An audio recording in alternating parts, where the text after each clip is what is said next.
All right. So, good morning.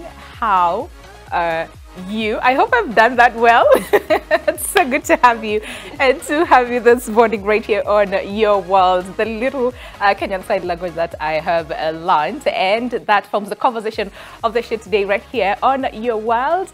And we are talking about human rights, and this is through sign language. And under the theme, a world where deaf people everywhere can sign anywhere, all right? And it's important for all of us to actually learn sign language because according to the World Federation of the Deaf, there are more than 70 million deaf people worldwide, and more than 80% of them live in developing countries. So collectively, they use more than 300 different sign languages, okay?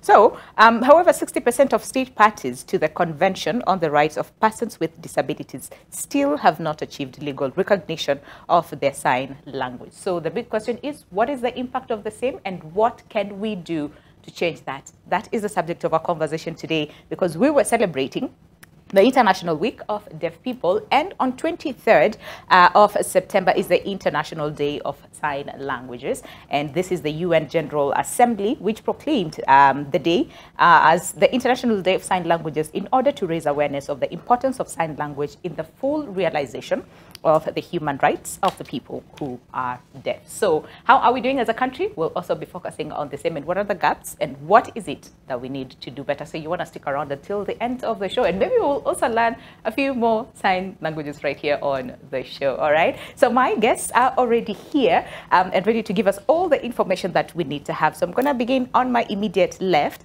and we have Dr. Michael Munene, who's the National Council of Persons with Disabilities board member representing deaf community. Good to have you this morning. Thank you so much for your time. And we also have Commissioner Washington Opiyo Asati, who's the Vice Chairperson, the Commission on Administrative Justice, Office of the Ombudsman. Good to have you this morning. Thank you so much, Commissioner, for your time. Thank you. And we also have Dr. Nelius Wangari Maina, who's the head of Department for Hearing Impairment and Communication Difficulties, Kenya Institute of Special Needs Education, KISE. Good to have you. Dr. Nelius, thank you so much for your time. And we also have, last but not least, Susan Mamanyi, Disability Inclusion Focal Point, UNICEF Kenya Country Office. Good to have you as well. And of course, we'll be using, we have a sign language interpreter for Commissioner Washington Opiyo with us as well. You'll be hearing his voice as we continue with the conversation. And Commissioner, allow me to begin with you. We were having this conversation before we came on air, and we're saying a lot of people struggle to understand. So which one do we use? Do we use persons living with hearing impairment? Do we use, deaf people, deaf children? Which is right, or are they okay for all of us to use? Let's just from there. Thank you very much. The question of the correct terminologies to use in the disability field, honestly, is diverse and vary from country to country. But then, if you look at the UN Convention on the Rights of Persons with Disabilities, which this country has signed and ratified too, which of course then forms part of our laws as put in our constitution, generally the UN Convention sees the disability from human rights or from a social model of disability, where we look at the barriers as the problem, not at the impairment as the problem, because the impairment is already acquired. And therefore, when we look, or for example, use the word hearing impaired, then you are putting more emphasis from the medical model of disability, which the UN Convention has already, changed and now embraced the human rights-based approach. And therefore, in the disability movement or in the deaf community here in Kenya, in line with the World Federation of the Deaf, we champion for the use of the word deaf. Deaf children, deaf adults, deaf people. Why? Because we see the barriers around us as the challenges. So once the barriers are removed, then we are able to effectively and efficiently participate in the society. Absolutely. And that's a very, very good point to begin with. So that, again, like you said, we fight barriers, and throughout the conversation, we'll focus on very key points, and that includes human rights. We'll also be focusing on inclusion, which is very, very important. And most importantly is the Kenyan Sign Language Bill, which we'll be talking about as well. But very quickly, to speak to you, Dr. Michael, how are we doing right here as a country? Because according to statistics in Kenya, we're saying we have 2.75, and this is according to the 2019 census of about 50 million Kenyan. So we have 2.75 million people who are deaf right here in the country. So how are we doing in terms of, we're talking about human rights, we're talking about inclusion. What are some of the biggest barriers and biggest challenges, that they experience? Thank you very much. I must first of all mention that at the National Council for Persons with Disabilities, we are a state corporation under the Ministry of Social Protection and Labor. We are mandated with equalization and actualization of human rights and equalization of opportunities for persons with disabilities. So we actually oversee all matters with disabilities across the country. Now, on matters of hearing and the deaf, worldwide we talk about 5% of the total world population having hearing impairments. But unfortunately, when we come to local context, we find that we have a lot of challenge because we don't have adequate disaggregated data. Okay. So like the last national census of 2019, we are talking less than 1 million of people who are captured as deaf in the whole country. Mm-hmm. So we find if you are going by the world statistics, we are actually lagging behind. Mm-hmm. And one of our core mandates, actually what we want to focus on and we are focusing on is making sure we have proper data through registration of these persons with disabilities. Mm-hmm. So we are not doing so well in terms of capturing mm-hmm. the actual number of people with hearing and the deaf. Mm-hmm. So that's where we are, the country.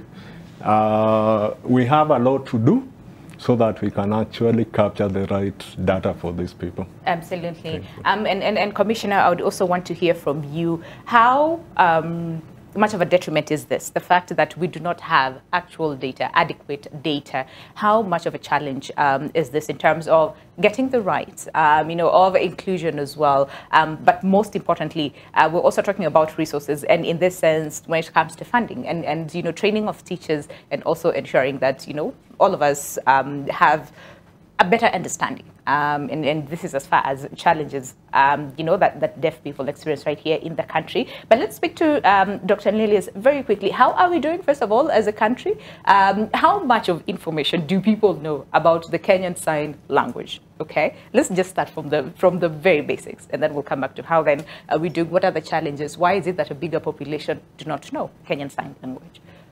Thank you so much. Mm-hmm. I want to say that as an institute, we have carried out different programs, and these programs are aimed at ensuring that Kenyan Sign Language is accessible to members of the public. All right. We have a diploma program, which is full-time, and also which is also through distance learning. The full-time program is done, and it takes 2 years.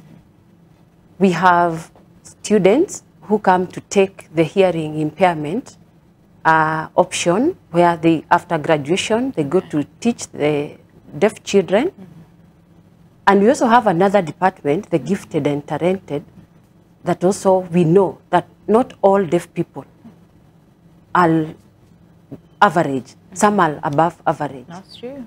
And therefore, the students who come to KISE to do gifted and talented is as an area of specialization. All right. We also train them in Kenyan Sign Language. Okay. And then we also have another department, the deaf bride.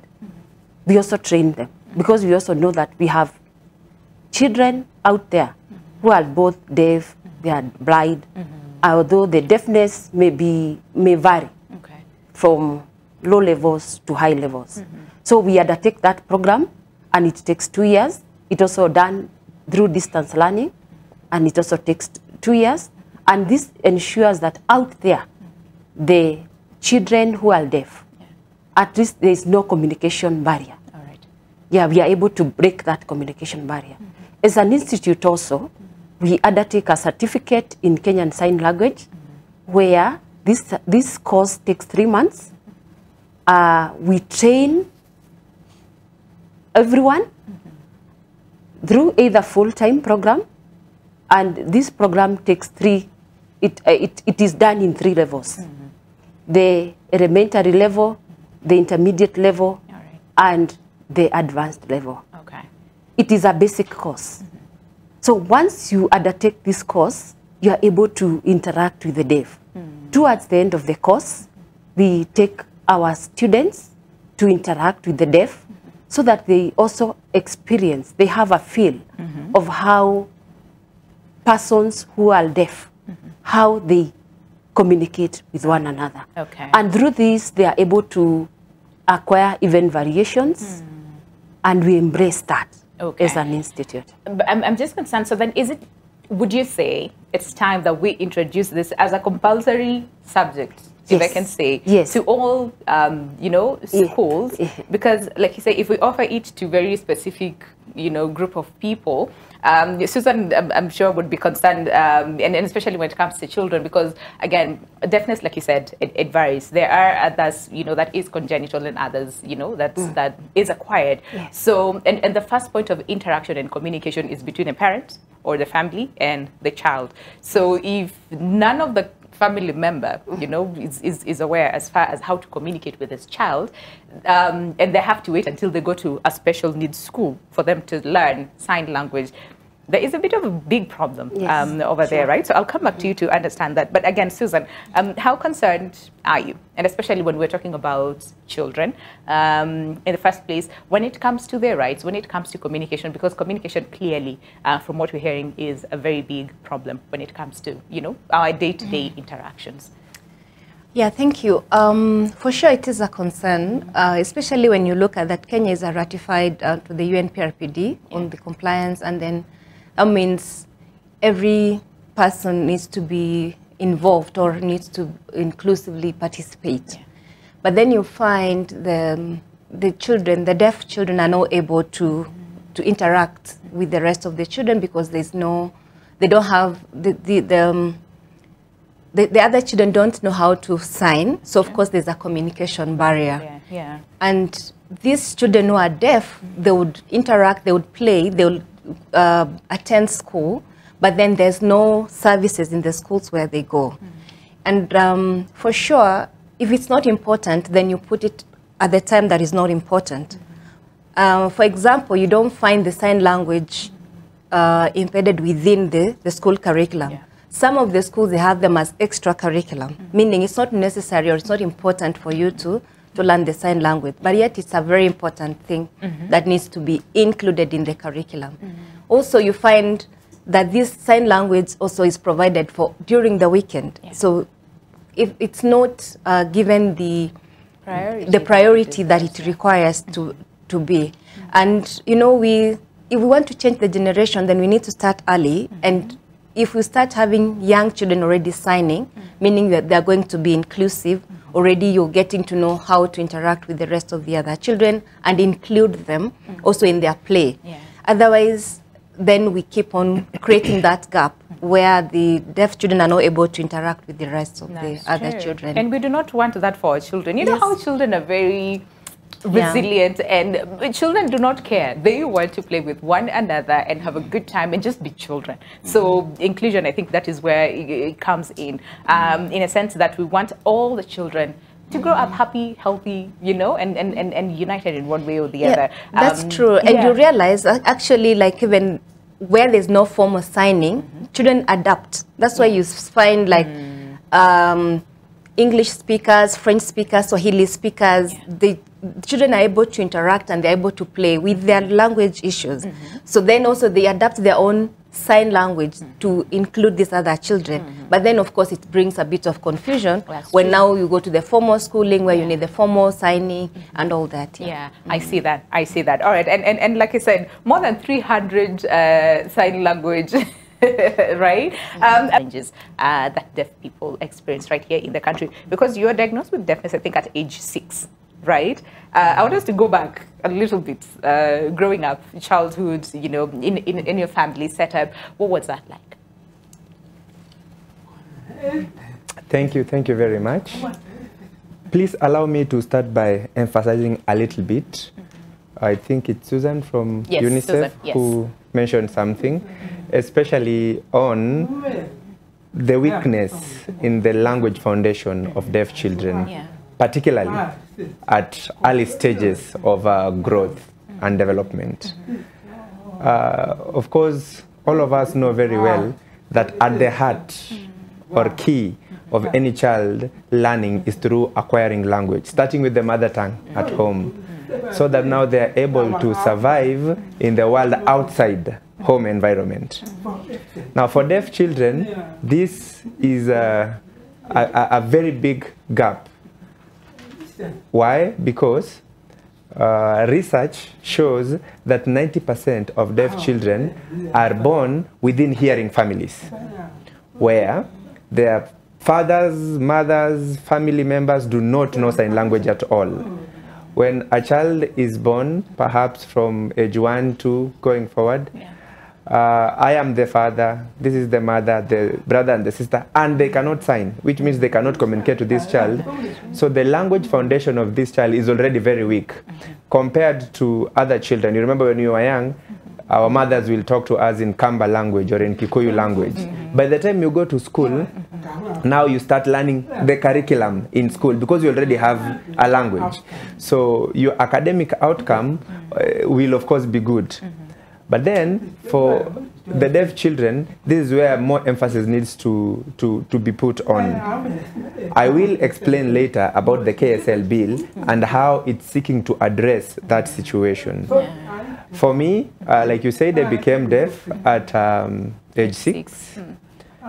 And I was lucky that at that age, I'd already acquired language, but then through my mother tongue, which allowed me to some extent survive in the deaf school when Kenyan Sign Language was introduced to me, compared to my other deaf colleagues who became deaf at age 1 or at birth without any communication. Then when they go to school, it's the first time they are encountering a language. It's the first time they are encountering a curriculum that they need to catch up. It's a double struggle for deaf children. So that is a problem. Now, coming to your question, other challenges or other barriers that deaf people face here in Kenya, there are many. There are many. I don't have time to explain all of them. But let me highlight only 2. Number 1, particularly on education. Yes, we've lobbied for the need to have quality deaf education here in Kenya. As we speak, it's about 60 years down the line, and the system is yet to meet to standards of other hearing children. Of course, other children with disability, theirs is a bit advanced, because as my fellow panelists have said, our biggest challenge or barriers is communication. Now, we want teachers to be able to sign very well so that they are posted to schools for the deaf. As we speak, I can't give you statistics of how many teachers that are posted to school for the deaf that don't know sign language, but I can tell you that 70 to 80% of teachers who are posted to deaf schools do not know sign language. And therefore, they go and start learning sign language from the deaf children in schools. And then now they deliver the content, the curriculum. Now you see the implication here. It's of course a big problem. Again, the learning resources in Kenyan Sign Language are limited. I don't even want to say they are missing. Let me say they are yet to be developed in a way that they can support sign language itself. Why? Because sign language is a visual gestural language.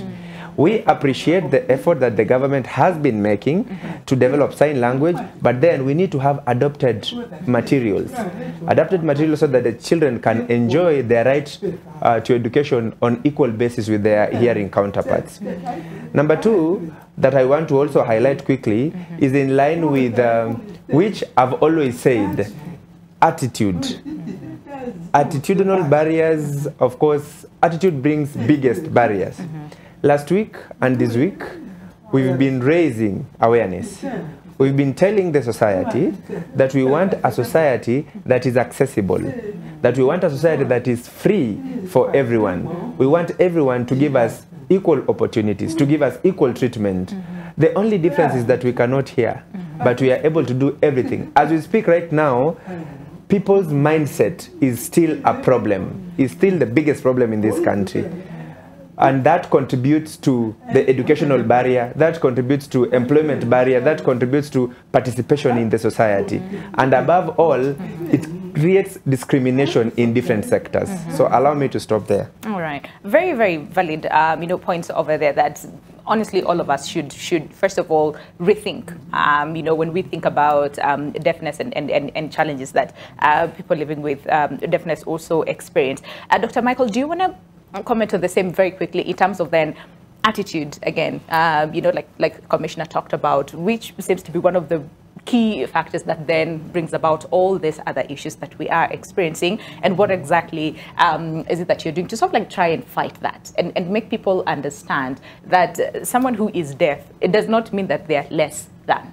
If anything, they're brilliant, right? In every single aspect. So what is it that is being done to first of all just fight with the case of attitude? We'll come back to education and see how much of an impact. 70–80% of teachers who do not know sign language, that's a very big problem. But can we start with you, Dr. Michael? I must support Commissioner Sati on what he has mentioned. You know, the problem with the deaf and the hearing impairments, it's not something that is physical, visual, that people can see. And that being a key challenge, you find you face a lot of society stigma, challenges. So even in the context of promoting the use of sign language within the society, within the country, within public offices and even private offices, it becomes a bit of a challenge.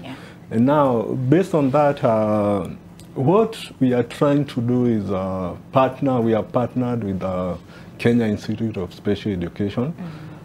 We have signed an MOU with them. They have been conducting 6 months training for sign language interpreters. We facilitate, especially for essential workers in government offices, police, social workers, teachers, and all that. Because if you look at the Constitution, Article 7, Clause 3B talks about Kenya Sign Language as being the third language in the country. But you find we have never implemented or actualized this in order to meet the requirements for Article 54. So the conversation we are having here is we need to do more so that actually we can bring on board. We are looking at a situation where if everybody is able to learn this language, then we are able to communicate. Meaning we actually are going to improve the human rights. We are going to equalize opportunities for these people with hearing impairments. So we need to do a lot of work in this issue of sign language. But I must say we are doing good progress because as of now, we have trained over 1,000 sign language interpreters. Actually, if you look at some of the government institutions like National Youth Service, they have already built their own capacity, so they don't actually need to get people from outside. We also have some good people at the Kenya Police Service who are training their colleagues on this. So that's where we are. And I think these are success stories for people with hearing impairments. All right. And we'll come back from the break and hear more on the success stories as well. And the fact that you're saying we need to do more. So what exactly does more look like? And what are the areas that we need to prioritize as soon as now? because again, like you rightly put, you know, the 2010 Constitution recognizes Kenyan Sign Language as the third official language. Yes. But still, we have English and Kiswahili taught in schools, but we do not have a sign language. I think that is what we ask. So is it time that we have this as a compulsory subject in all schools? All right, so that we all learn the sign language and help us to communicate better. But we'll also look at the role of technology and innovation as well, and how this is helping, and what are some of the ways that we have adopted technology as far as Kenyan Sign Language is concerned. But all that is coming up after the break. Stay with us. If you have any question, at NTV Kenya, both on Facebook and on X, is how you can reach us. Or if you want to call us live, our lines are officially opened, and we look forward to hear what you have to say. But all that is coming up after the break. Stay with us.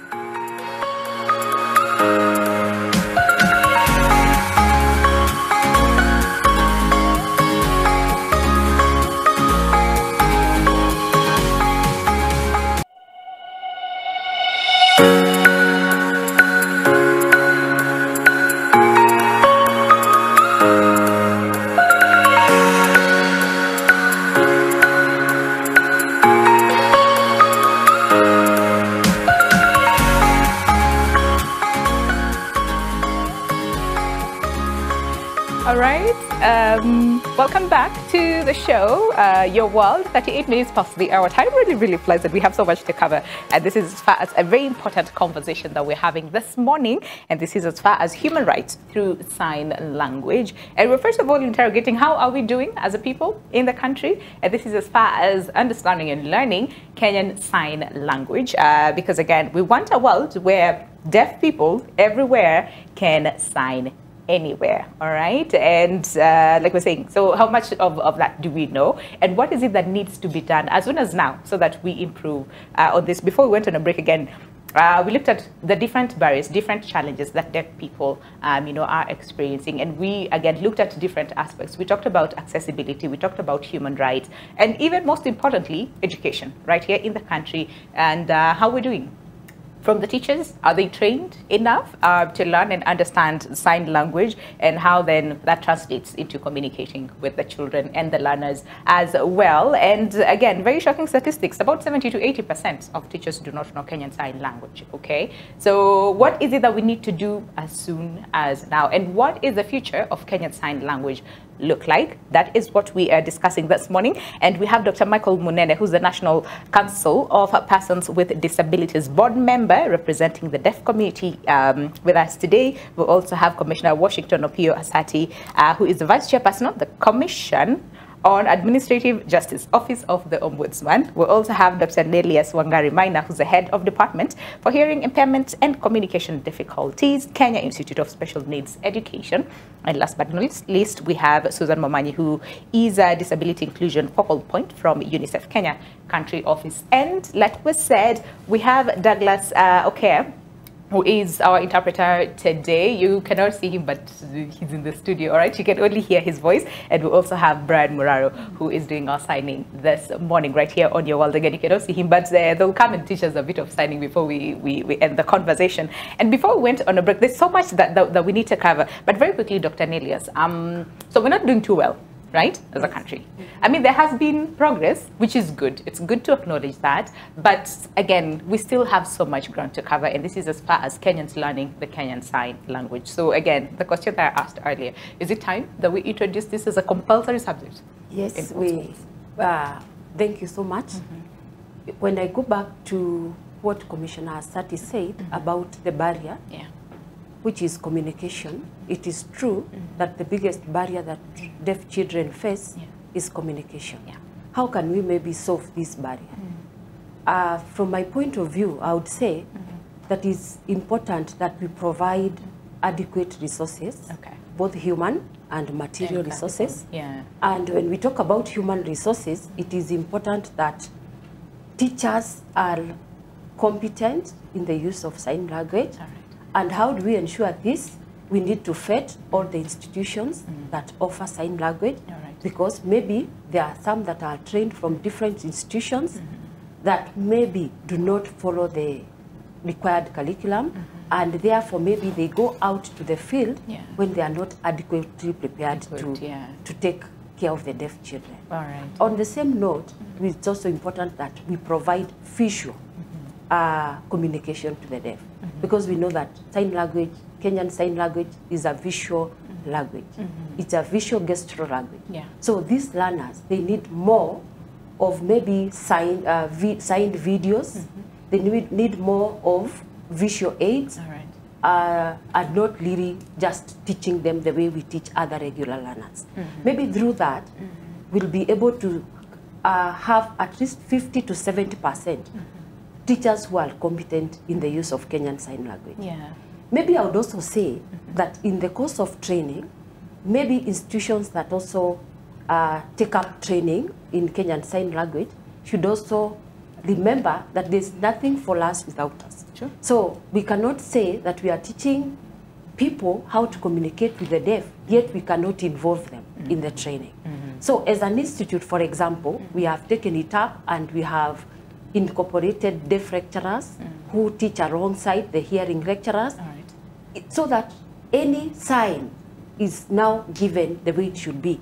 And then now the hearing lecturer can now guide on production, because we know that any sign that is signed, there's production to that. How best do we make this sign? When you just say how, it is not the right way to do it. Yeah. There's a way There's in a way which that you you're should supposed to do it, yeah. And then the elements that accompany this sign. So all institutions need to embrace a culture of signing, and especially in schools, because we know if these deaf learners from an early age, everybody in the educational environment is able to sign, then the deaf children, that communication barrier will not be there. Yeah. So I would advocate that we embrace signing culture. Okay. At the same time, we need to provide regular opportunities for these children to meet with their peers who are also deaf from different parts of the country. All right.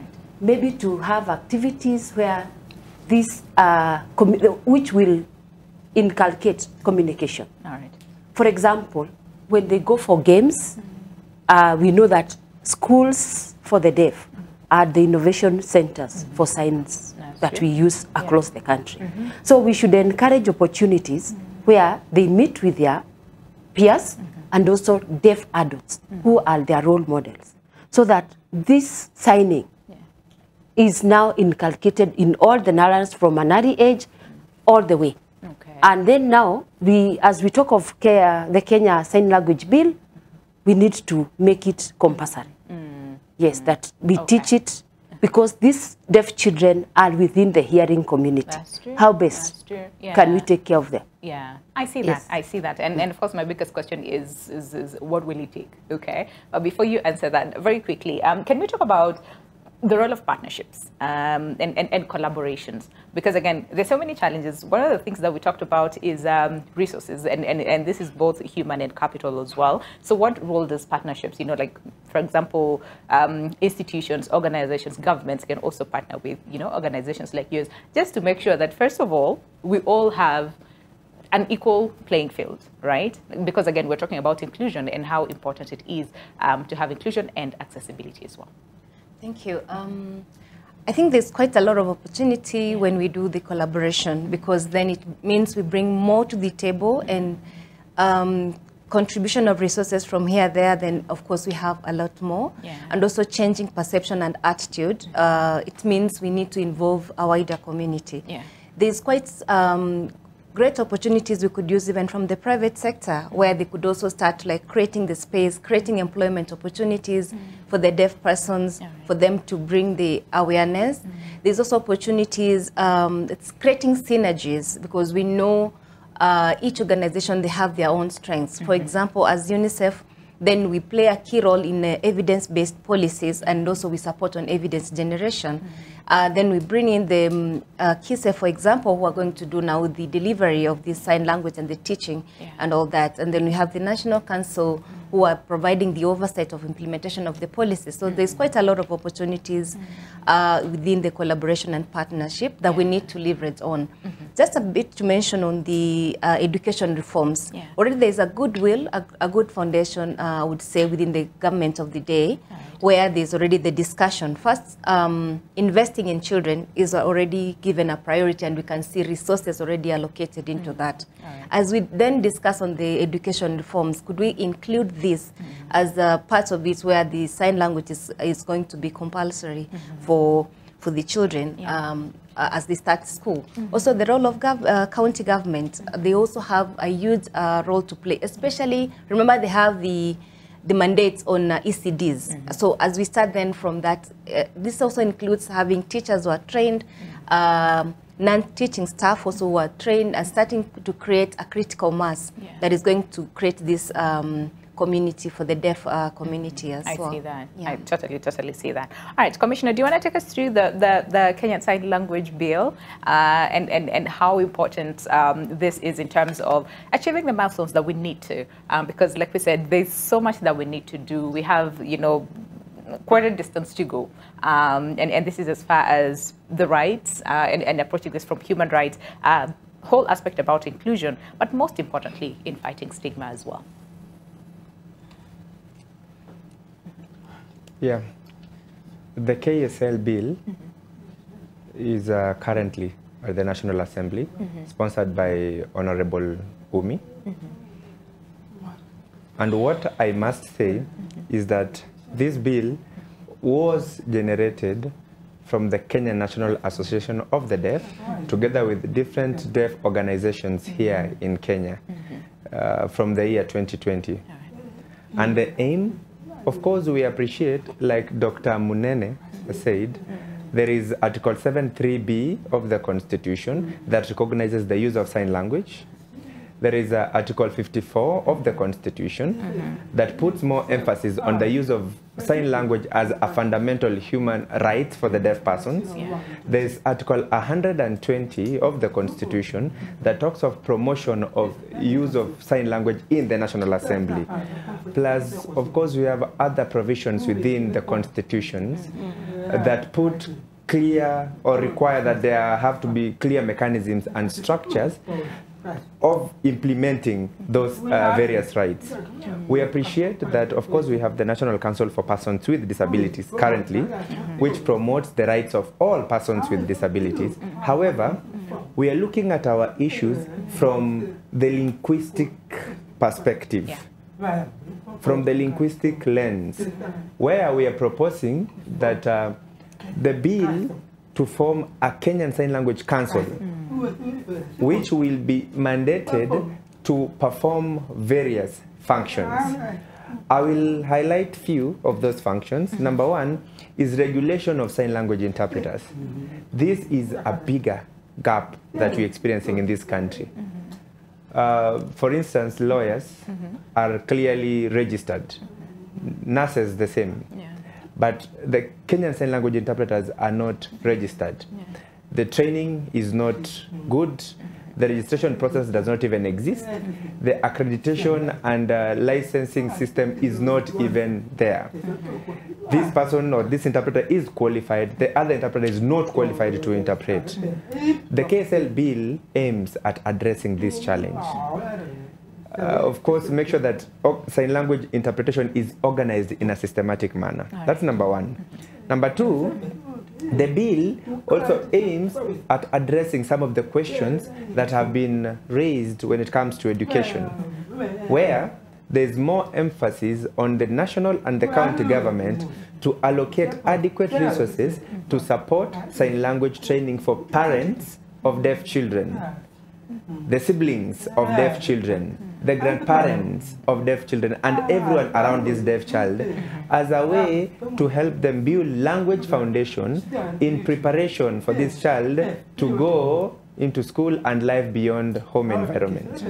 The KSL bill puts more emphasis on the need to invest on learning resources and, of course, materials that are, of course, within what the KSL bill, as Dr. Nelly has explained. she said that, of course, we need visual gestural materials for the deaf child. More fundamentally, at the moment, the government has already, of course, recognized sign language. There is a curriculum, but then only focusing on the deaf children, not the hearing children.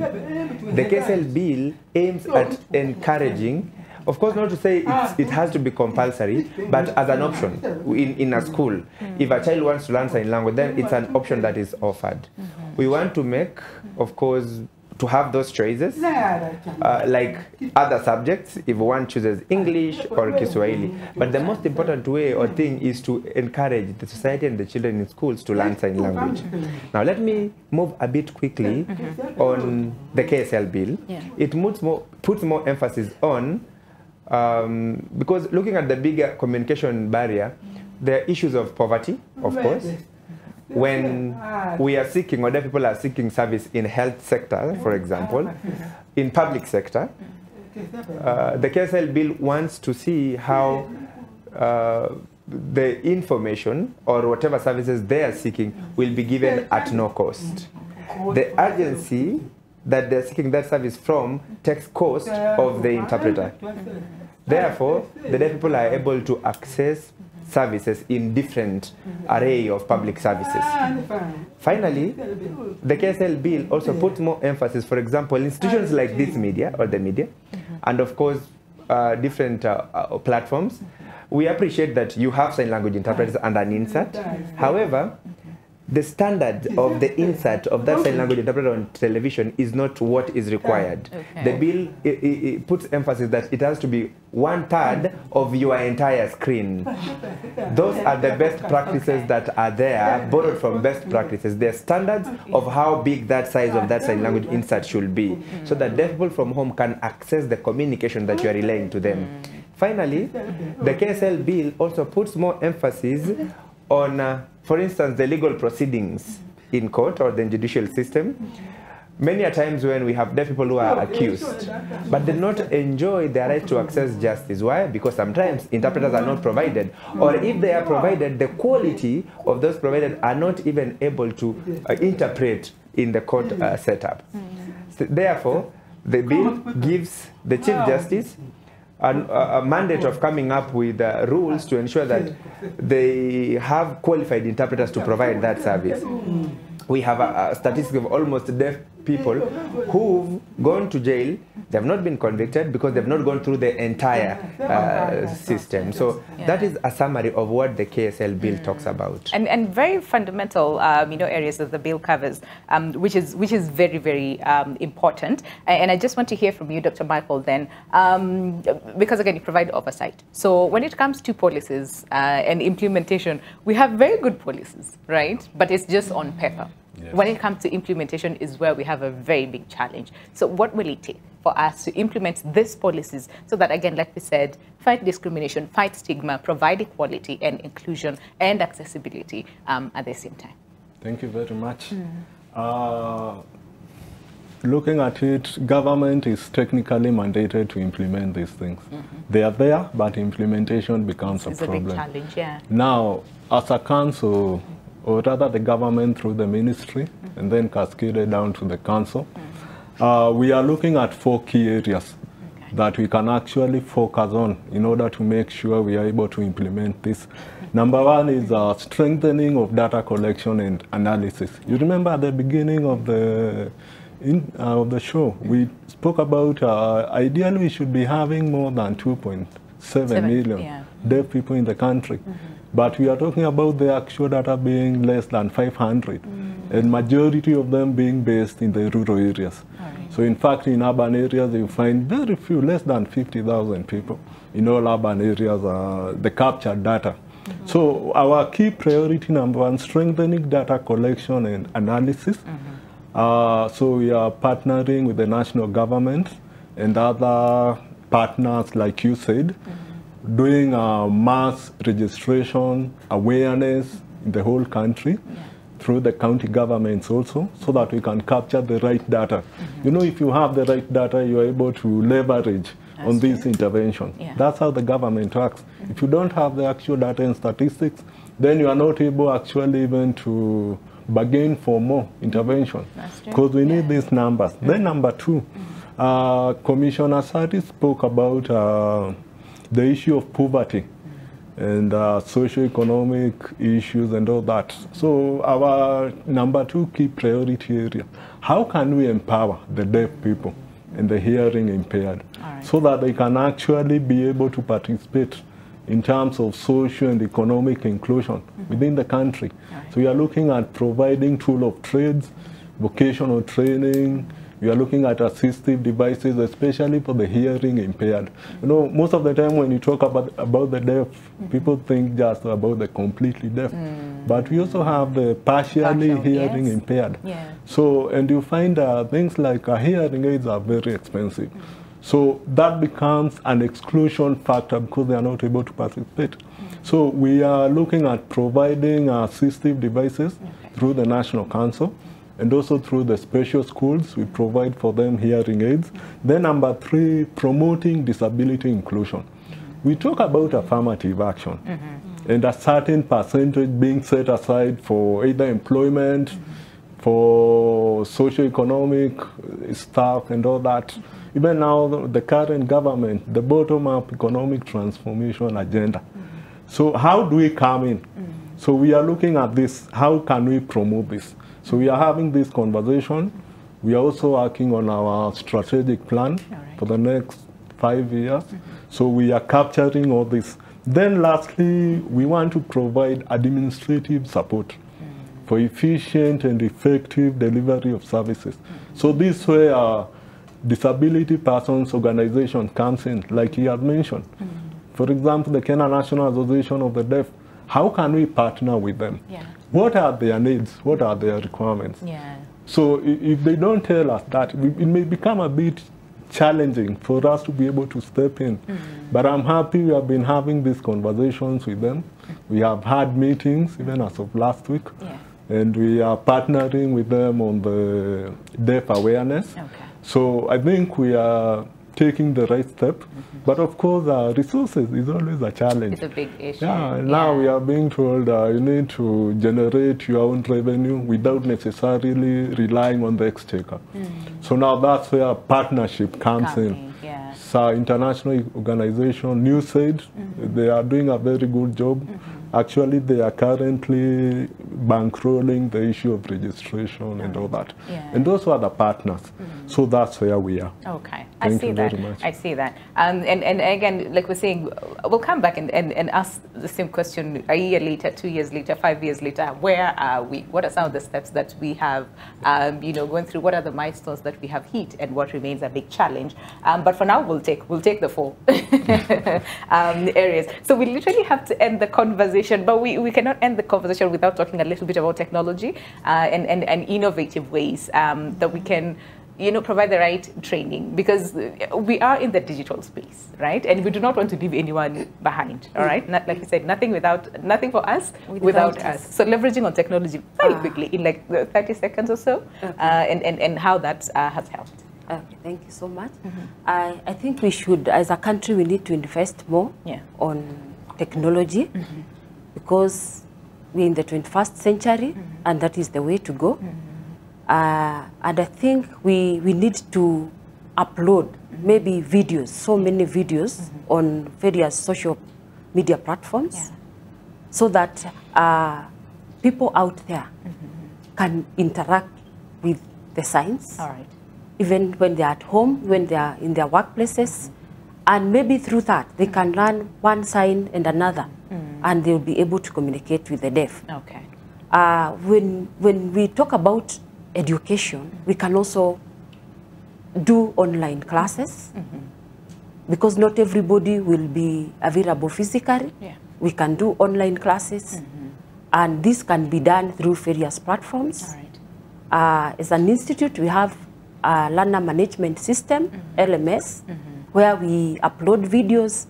You can learn, you can sign, you can look at the way signs are being made, and through that, I think it brings about engagement, and we are also able to reach out to many Kenyans. All right, but it will take willpower. In individuals' willpower to learn and access this. Yes, that's why now awareness is also very important. Comes in. Yes. I hear you. All right. So very quickly, in like 20 seconds, Susan, after all is said and done, right? What is the future of deaf children look like, from your perspective, after everything that we have said today? I think it looks very bright. There are quite a lot of opportunities. Remember, inclusive is not expensive. So if we start now and create the foundation for children, we get it right. There's a higher return of investment if we start now, so that then the children then get the employment opportunities, they get to be in the labor market. There's a huge contribution for that. If the country does not then invest now, then there's a higher opportunity cost lost, because then you're going to have a higher population of the youth or the employable people who are not in employment. Yes. All right. And very quickly, last but not least, Commissioner, very quickly, the future of Kenyan Sign Language, what does it look like from your perspective in like 10 seconds or so? And then we learn like a sign language or two before we end the show. As the deaf persons in Kenya, we are looking at a future where we can sign everywhere, anywhere, with anyone. Like the last 2 weeks, we've had opportunities to, of course, teach sign language to His Excellency the President. We're looking forward to a Kenya where when I go to hospital, I can just sign with a doctor without having to bring a sign language interpreter with me to the hospital. When I come here, I can have a communication with you directly. You ask me questions in sign language. I hear that. That is what it means for us. That is what inclusion means for us. That's what diversity means for us. And we believe everything is possible. Sign language is not that difficult. If you learn and practice, then you are able to perfect at it. That will give us equal opportunity. That will give us equal choice to everything. I hear that. And guess what? I am actually officially challenged to take sign language lessons. So that's a very, very big challenge. I mean, and I take it. And I'm going to learn. But for now, allow us to say goodbye. Thank you so much. As we have Douglas and Brian, because now people did not see you, please come here so that you say goodbye to us so that people can see you as well. But in the meantime, Dr. Michael Munene, National Council of Persons with Disabilities, board member representing the deaf community, thank you so much for your time today. And we also had Commissioner Washington Opiyo-Sati, Vice Chairperson, the Commission of Administrative Justice, Office of the Ombudsman. Thank you so much for your time today. Dr. Nelius Wangari Maina, Head of Department for Hearing Impairment and Communication Difficulties, Kenya Institute of Special Needs Education. And last but not least, Susan Momanyi, Disability Inclusion Focal Point from UNICEF Kenya Country Office. Thank you so much for your time as well. Douglas, on interpretation, and Brian Muraro on signing. They are somewhere, please. Yes, they're here. Okay. So do you want to stand maybe here, and then as we wind up and just teach us like one or two things as we sign. Yeah, what is it that you want to teach us in like 30 seconds? I can say to everyone, happy International Deaf Awareness Week, which is what we are celebrating this week. We like that. Okay, and thank you so much for your services as well this morning, together with Brian Muraro. I hope you've learned a lot from today's conversation. Have yourselves an amazing, amazing day ahead, and let's keep the conversation going. It does not have to end here. Let's keep it on our social media platforms, WhatsApp groups, family events as well. Let's keep the conversation going. But for now, my name is Winnie Lubembe. Enjoy the rest of your day. See you tomorrow.